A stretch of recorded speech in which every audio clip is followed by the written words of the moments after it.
에스겔서 47장 12절입니다. 성경 에스겔서 47장 12절. 에스겔서 47장 12절. 제가 봉독에 올리겠습니다. 강 좌우가에는 각종 먹을 실과 나무가 자라서 그 잎이 시들지 아니하며 실과가 끊치지 아니하고 달마다 새 실과를 맺으리니 그 물이 성소로 말미암아 나옴이라. 그 실과는 먹을만 하고 그 잎사귀는 약재가 되리라. 저는 오늘 우리들의 임계점은 어디인가, 어디까지인가 하는 제목으로 말씀을 전하려고 하겠습니다. 기도드리겠습니다. 사랑의 하나님 아버지 감사합니다. 오늘도 이렇게 우리의 임계점은 어디까지인가 하는 제목을 들고 다녔었습니다. 저희들이 임계점은 어디까지입니다. 주님이 원하시고 주님이 때가 찰 때까지 기다리고 저희들이 항상 주님께 충성하고 순종하는 것이 우리들의 임계점입니다. 저희들 정말 이 시간 이후로도 이 임계점에 대한 올바른 인식을 가지고 정말로 참고 기다리며 주님께서 정말 저희들에게 주신 그 모든 사명을 끝까지 수행하는 저희들이 될 수 있게끔 하게 해주실 줄 믿사오며 예수 그리스도의 이름 받들어 감사하며 기도드리옵나이다. 아멘. 제가 이런 시를 봤어요. 한 송이 국화꽃을 피우기에 봄부터 서쪽 새는 그렇게 울었나 보다. 한 송이 국화꽃을 피우기에 천둥은 먹구름 속에 또 그렇게 울었나 보다. 제가 알건대 서정주 시인님이 쓴 시인데 그 시인님이 무엇을 목적으로 하고 이런 시를 썼을까 하고 생각해 보니까 이 세상 일들이 그렇게 내가 생각하는 것처럼 쉽게 하루아침에 다 되는 것이 아니라 정말 오랜 시간 끝에 고초 끝에 고통 끝에 모든 것이 이루어진다는 것을 보여주기 위해서 이런 글을 썼다고 생각합니다. 우리가 정말 잘 아는 1만 시간의 그 법칙을 쓴 베스트셀러 작가 말콤 글래드윌은 어떤 일이든 최소한 1만 시간은 채워야 특정 경지에 도달할 수 있다고 했습니다. 우리가 시간을 정말 오랫동안 모든 것을 제대로 이렇게 연습하고 훈련하고 이렇게 할 때만이 온전히 될 수 있다는 것입니다. 우리 아까 합니까 물어봤죠. 한 번, 두 번 물어서 잘 안 되잖아요. 그렇지만 우리가 그걸 열심히 한다면 남보다 잘 못 불 이유가 없잖아요. 그것처럼 우리가 무슨 일을 하든지 간에 정말로 그것이 내 것이 될 때까지 열심히 정말 구르고 닦고 하면서 그 모든 것을 내 것으로 만들 때 무엇인가가 성사되고 이루어진다는 소리입니다. 우리가 1만 시간이라고 이렇게 놓고 봤을 때 10년을 계산하면 하루에 3시간씩 무엇인가 훈련을 해야 됩니다. 우리 아까 기도도 그렇잖아요. 하루에 1시간 기도를 한다고 했죠. 하루에 1시간 기도, 어떤 사람들은 3시간, 4시간 이렇게 하는데 그 시간을 쭉 합쳐고 10년을 놓고 보면 정말 1만 시간이 찰 것입니다. 1만 시간을 기도한다고 봤을 때 하나님이 그 기도의 소원을 안 들어주겠어요? 아무리 그 귀를 막고 있는 하나님이시래도 우리가 1만 시간 동안 하나님 앞에 원하고 두드리는데 듣기 싫어서라도 아마 들어주실 것 같아요. 이렇게 우리가 무슨 일이나 하루아침에 싹둑 이렇게 되는 일이 없다는 것입니다. 우리가 죽순에 대한 거 알죠? 죽순, 대나무. 이 대나무에 대한 거 이렇게 쭉 놓고 보면 대나무는 자라는 속도가 엄청 빨라요. 그런데 솔직한 말로 모죽이라는 이런 대나무가 있는데 이 모죽은 씨를 심어놓고 5년 동안 기다려도 싹이 안 난대요. 그러다 어느 날 이렇게 뾰족하게 싹이 나기 시작하면 그것이 하루에 80cm도 자라고 70cm도 자라고 이러면서 4개월만 지나면 벌써 그것이 30m를 근데 그러면 그 씨가 5년 동안 뭘 했는가? 땅속에서 뿌리만 기른다는 겁니다. 뿌리를 깊게 내가 자라는 30m만큼 뿌리를 내린 다음에 싹을 틔운다는 것입니다. 그래야 큰 바람, 작은 바람에 시달리지 않고 넘어지지 않고 자랄 수 있다고 합니다. 정말 우리가 물이 이렇습니다. 우리 끓여보면 90도를 하루 종일 너무 놓고 있어봐야 끓지를 않아요. 그렇지만 물이 끓는 용융온도가 얼마인가? 딱 100도예요. 100도가 딱 차면 물이 바글바글 끓기 시작합니다. 이런 것처럼 이 모든 것을 놓고 보면 이 자체가 임계점입니다. 우리가 정말 우리 곡식을 심어놓고 빨리 자라지 않는다고 맨날 이렇게 잡아 뽑아야 그것이 빨리 자라는 게 아닙니다. 자랄 때까지 때를 기다려서 정말 그것이 다 자랄 때까지 있는 것이 바로 임계점입니다. 하지만 우리는 많은 사람들이 뭘 하려고 생각했다가 쉽게 포기하고 이렇게 하는데, 포기를 잘하는 사람은 성공하는 게 없어요.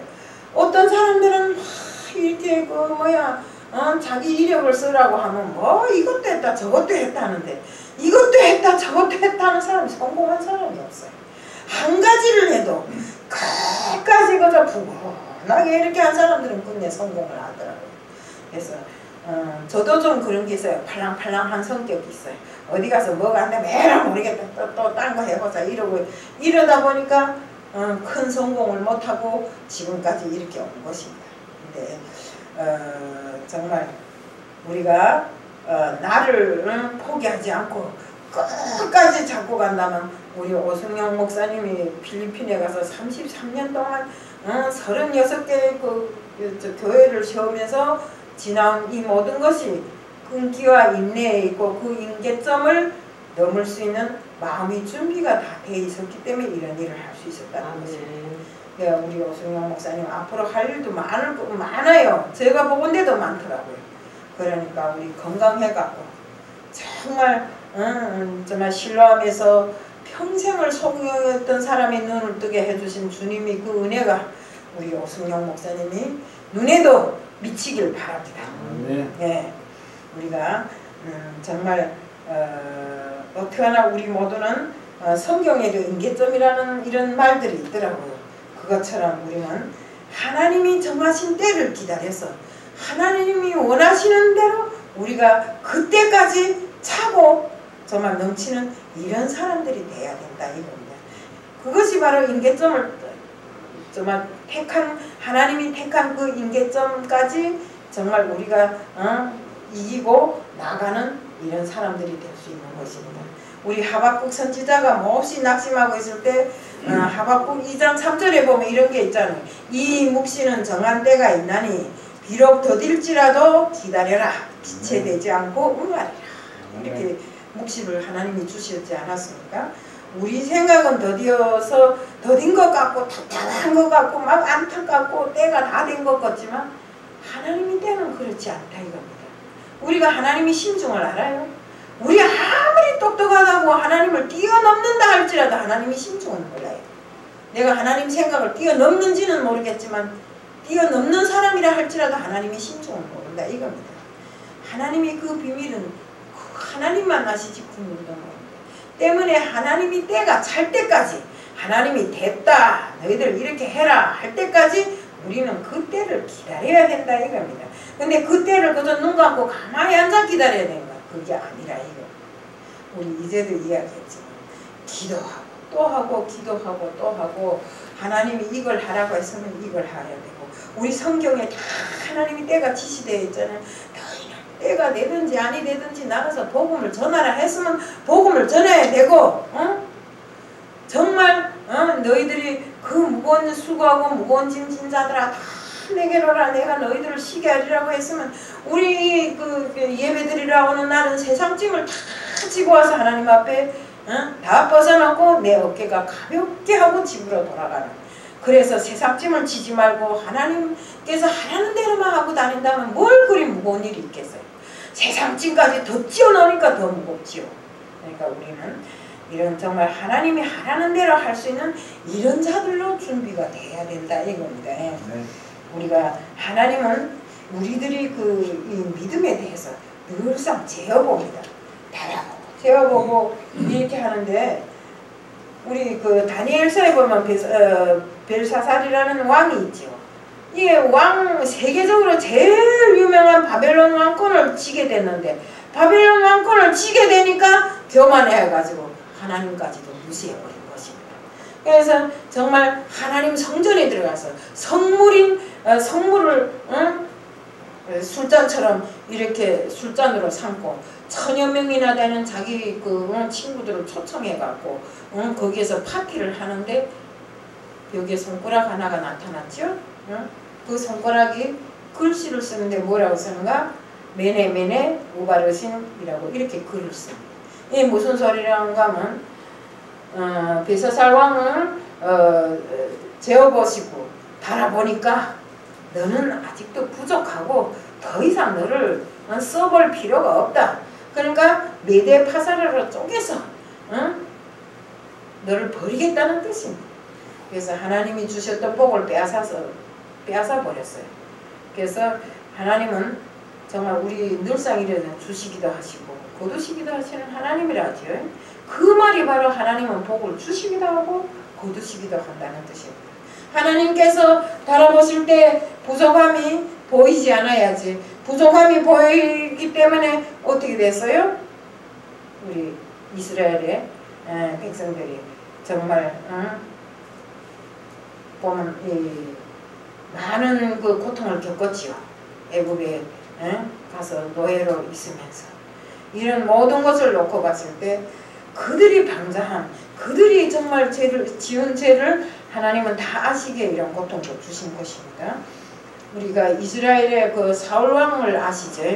그 사울 왕도 역시 왕으로 세웠다가 폐쇄해 버렸잖아요. 왜 그랬어요? 그가 하나님의 뜻에 미치지 못하니까 그렇게 한 겁니다. 우리가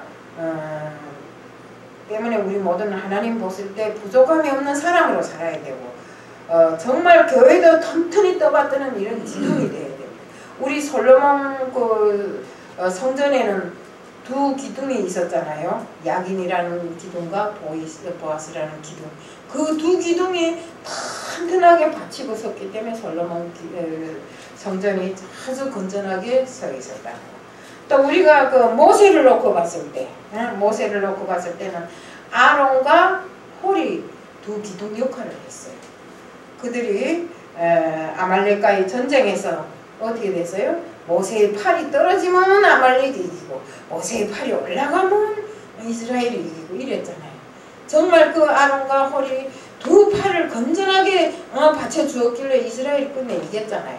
이것처럼 우리는 교회의 든든한 기둥, 여기다 받쳐놓는 기둥이 아니라 교회의 기둥은 누굽니까? 교회의 목사를 거들어서 교회 일을 잘하는 사람들이잖아요. 진실로 정말 하나님의 뜻이 이 교회에 정말 제대로 실행될 수 있는 이런 일을 같이 도모해서 같이 할 수 있는 사람, 정말 하나님의 말씀을 받들어 같이 할 수 있는 이런 사람들을 잘 세워야 된다는 것입니다. 우리 여기서 31장 6절에는 하나님께서 나를 공평한 저울에 달아보시고 그가 나의 온전함을 아시기를 바라노라. 이게 무슨 소리입니까? 욥이 어려움을 당했을 때 한 소리 아닙니까? 모든 것을 다 빼앗기고 정말 나중에는 더 이상 살기가 힘든 그 여자마저도 그 아내마저도 하나님을 죽어버려라. 그리고 그 친구들이 뭐래서 네가 하나님 앞에 죄를 졌으니까 이런 벌을 받은 게 아니냐. 그렇지만 그는 하나님을 한 번도 원망해 본 적이 없잖아요. 원망하지 않고 오로지 그저 하나님께서 주심이도 하나님이시오 거두심이도 하나님이시라. 그러니 하나님께서 내게다 줬으니까 거둬가시기도 하셨다 이겁니다. 이런 온전한 마음으로 정말 온전한 마음으로 살았기 때문에 하나님이 거둬가신 것에 몇 배나 더 주시지 않았습니까? 이것처럼 우리는 정말로 하나님이 바라시는 뜻대로 살아야 된다는 것입니다. 하나님의 저울에 달아봤을 때 정말 이쪽으로도 쏠리지 않고 저쪽으로도 쏠리지 않고 하나님이 바라시는 그 공평한 저울 앞에 우리는 온전히 선 사람이 두 발로 바로 서서 정말 하나님이 너는 참으로 내가 바라는 사람이다 하는 이런 칭찬을 들을 수 있는 사람으로 우리가 살아야 된다는 것입니다. 우리 하나님께서 이스라엘 백성들의 포로 생활을 걸쳐서 정말 희망을 잃었을 때 에스겔 선지자를 통해서 회복해 주시는 환상을 보여줬잖아요. 정말 환상 중에 성전이 나타나더니 성전 문지방 밑에서 솟아난 물이 점점 깊어져서 흘러넘치는 그 희망의 환상을 보여주셨어요. 성전은 바로 예수 그리스도의 육체를 말하는 것입니다. 골로새서 1장 18절에도 예수 그리스도는 몸된 교회의 머리라고 이렇게 했어요. 이 물은 성전에 드려지는 예배를 통해서 주시는 주님이 생명수인 것입니다. 우리 요한복음 4장 14절에서 내가 주는 물은 세상물과 달리 한 번 먹으면 영원히 그 속에 영생하도록 목마르지 아니하는 생수라고 이렇게 말씀하셨습니다. 때문에 우리 요한복음 4장 15절에도 사마리아 여인이 우물에 물 길러 갔을 때 예수님을 만났잖아요. 그래서 이 물은 먹으면 곧 목마르거냐. 내가 주는 물은 영원히 목마르지 아니하는 물이라고 이렇게 두 번 다시 이기에 길러올 필요가 없는 이런 목마르지 않은 물이라 하니 이 여자가 물동이를 놓고 그 자리에서 동네에 나가서 전도를 하잖아요. 그것처럼 우리는 주님께서 주시는 정말 전생에 목마르지 아니하는 이런 생명의 물을 마실 수 있는 우리들이 되어야 됩니다.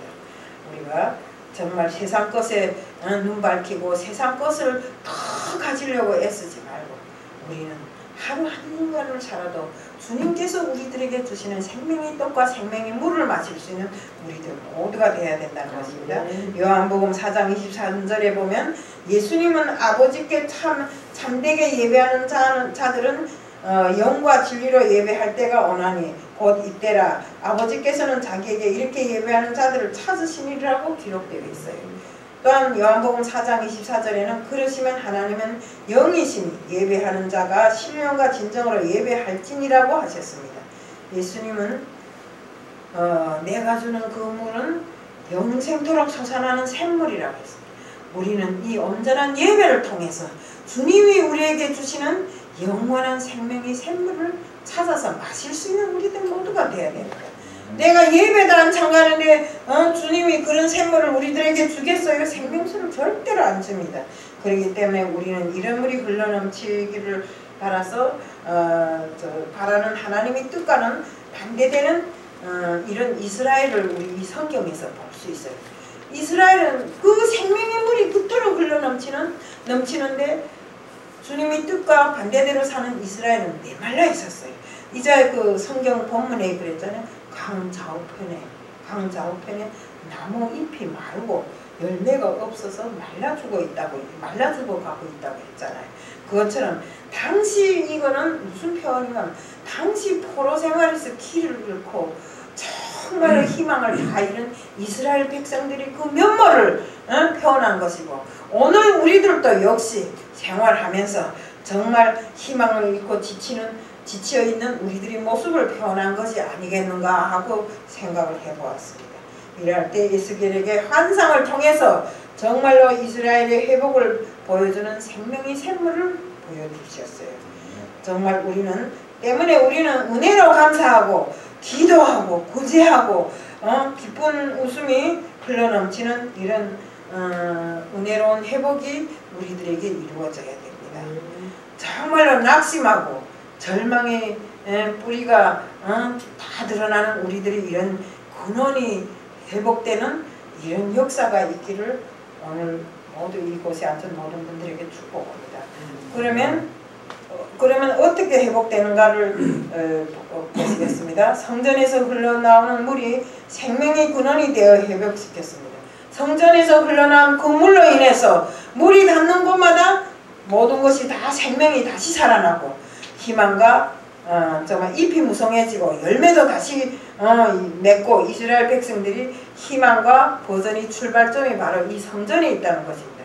때문에 우리는 정말 성전을 중시해야 됩니다. 유대인들은 지금도 성전에 대한 이런 모든 것을 삶의 구심점을 성전에서 찾아요. 때문에 그들은 집을 지어도 어떤 방향으로 짓든지 상관없이 성전을 향해서 문을 내고 항상 기도를 해도 그 문을 열고 거기에 앉아서 기도를 한다고 합니다. 우리 다니엘서 6장 10절에 보면 다니엘은 포로로 잡혀가서도 하루 3번씩 예루살렘 성전을 향해서 창문을 열고 기도를 드렸다고 했습니다. 그것처럼 우리들도 우리가 지금 이 마련된 이 성전이 구심점이 되어서 우리들의 삶이 이 성전으로부터 출발해서 우리 입으로 아무리 애워봐야 쓸데없어요.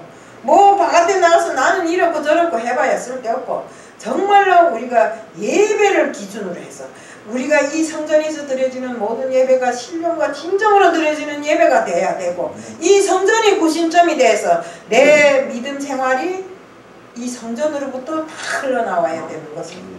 이 성전이 아니고 정말 바깥에 말은 잘해요. 나가보면. 그런데 예배도 참가하자. 예배에 대한 어른 인식조차도 없어요. 예배 날에 일한다? 이건 절대로 안 되는 거예요. 제가 언젠가도 이야기를 했지만 솔직히 말해서 예배 날에 일한다 해서 돈이 더 벌어지지 않더라고요. 하나님은 예배하는 자를 찾으신다고 했어요. 그렇기 때문에 하나님이 찾으시는 그 예배자가 우리가 돼야 되고 하나님이 일단 예배자를 찾으셨으면 그 사람이 못 되기를 바라겠어요? 우리가 예배를 통해서 하나님과 정말 만나는 시간이잖아요. 그럼 우리가 하나님 앞에 간구하고 이루어질 달라고 하는 그 모든 것을 하나님은 이루어 주신다 이겁니다. 때문에 우리가 예배를 하지 않고 뭘 한다? 절대로 잘 되는 일이 없어요. 저는 직접 당해봐서 아는 것입니다.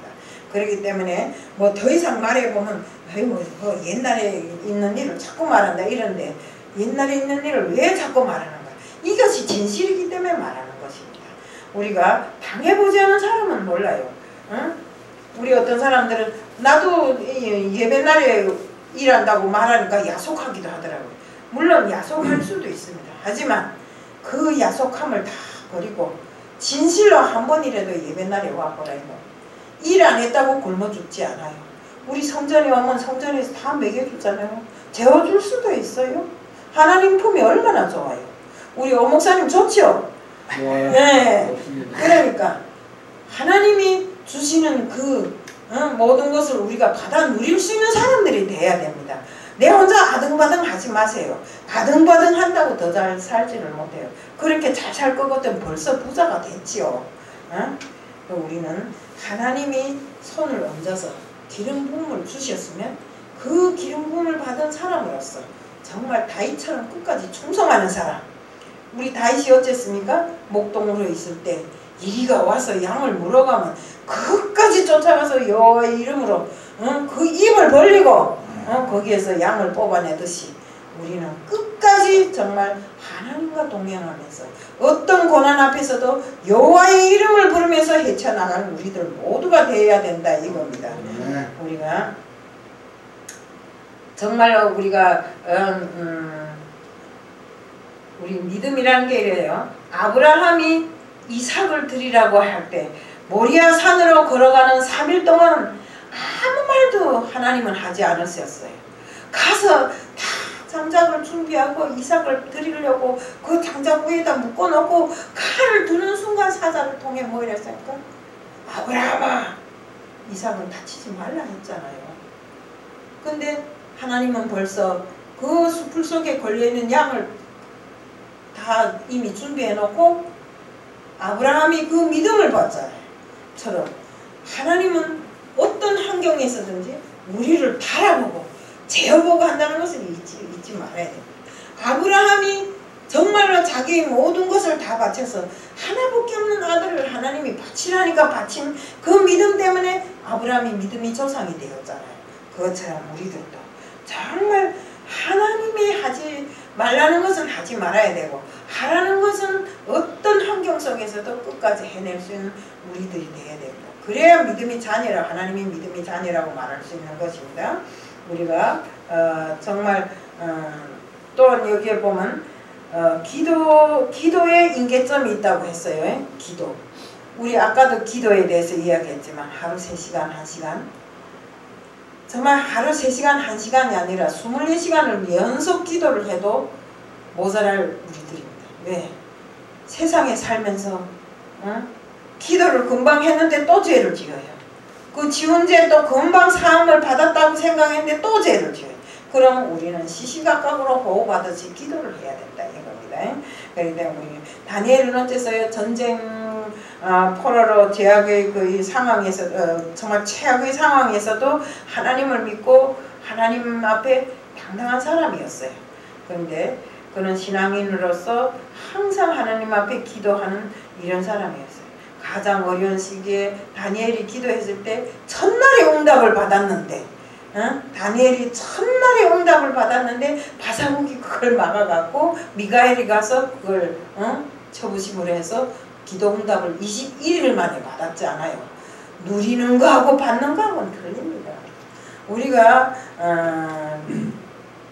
누구 맞다나 정말 요셉의 아들 보세요. 장자의 복은에서는 장자의 복을 받았지만 누리지를 못했잖아요. 근데 요셉은 어쨌습니까? 장자의 복은 받지는 못했지만 누렸잖아요. 그것처럼 우리가 정말 기도의 응답은 받는 것보다 누리는 것이 중요한 것입니다. 우리가 이제도 말씀드렸지만 우리 정말로 이렇게 다니엘이 기도를 했을 때 첫날에 응답이 내려왔는데 우리 누리지를 못했잖아요. 21일 만에 누렸잖아요. 그것처럼 우리는 하나님께 드리는 이 모든 기도가 진실로 하나님이 들어서 응답할 수 있는 이런 기도를 드려야 됩니다. 쓸데없는 것으로 시간을 보내지 말고요. 저도 기도를 했어요. 옛날에 기도하다 보면 완전히 전 진짜 너무하다 다른 데로 갈 때가 많더라고요. 그러니까 우리는 정말 하나님이 들을 수 있는 기도, 쓸데없는 것에 시간을 낭비하지 말고 내 삶의 가장 중요한 것을 빼놓지 말고 하나님 앞에 기도로 올려드리는 이런 시간이 되어야 됩니다. 그렇기 때문에 우리는 정말 하나님은 꼭 우리 기도가 임계점에 찼을 때는 꼭 응답을 주십니다. 그런데 항상 기도도 그 기도 누군가가 그러더라고요. 기도 항아리가 차지 못해서 나보고 그러더라고요. 기도 항아리가 차지 못해서 돌아올 것이 돌아오지 못하네 이러더라고요. 근데 아무리 지금까지 안 돌아오는 거 아직도 제가 기도 항아리가 못 찬 것 같아요. 그러니까 그 기도 항아리를 채우기 위해서 어쩌니까 우리 계시록이 있잖아요. 기도 항아리를 천사들이 들고 내가 기도하면 그것을 받아서 계속 올리락 내리락 하잖아요. 그것처럼 우리가 하나님 앞에 정말 하나님이 때가 차서 너에게는 이것을 가져라 저것을 가져라 할 때까지 우리는 기도로서 응답 받을 때까지 해야 된다 이겁니다. 그리고 또 항상 하나님이 우리에게 기도하면 주겠다고 했으니까 두드리면 또 열어주겠다고 너희가 간구하면 내가 주겠다고 했으니까 그 말씀이 약속을 믿고 우리는 끝까지 기도하고 끝까지 하나님을 두드려야 된다. 그 문전을 두드리지 않고 기도하지 않고 가만히 앉아서 줄 때까지 기다린다는 거. 또 나는 믿는 사람이니까 될 것이라는 거. 이거는 오만이 생각입니다. 하나님 앞에는 끊임없이 기도하고 포기하지 말고 정말 어떤 환경에 서더라도 기도하고 정말 하나님께 구하고 얻어내는 것이 우리들의 마지막 본분입니다. 우리가 충성이라는 걸 말로 눈가림으로 해서는 절대로 안 됩니다. 하나님은 우리들이 머리털까지 세시는 하나님이십니다. 그렇기 때문에 정말 우리는 하나님이 우리를 인정할 때까지 정말 끝까지 충성하고 순종하고 정말 이렇게 해야 되는 것입니다. 우리 정말 이 성경에 쭉 이렇게 보다 보면 성경에 충성한 사람들이 많지요.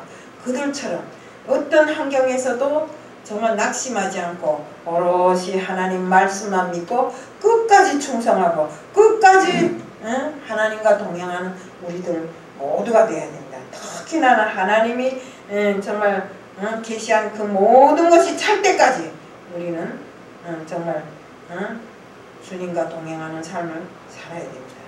우리 여기서 정말 제가 성전에 대해서 다시 한번 이야기하고 싶은 것은 이 성전 안에 있기 때문에 이 말을 합니다.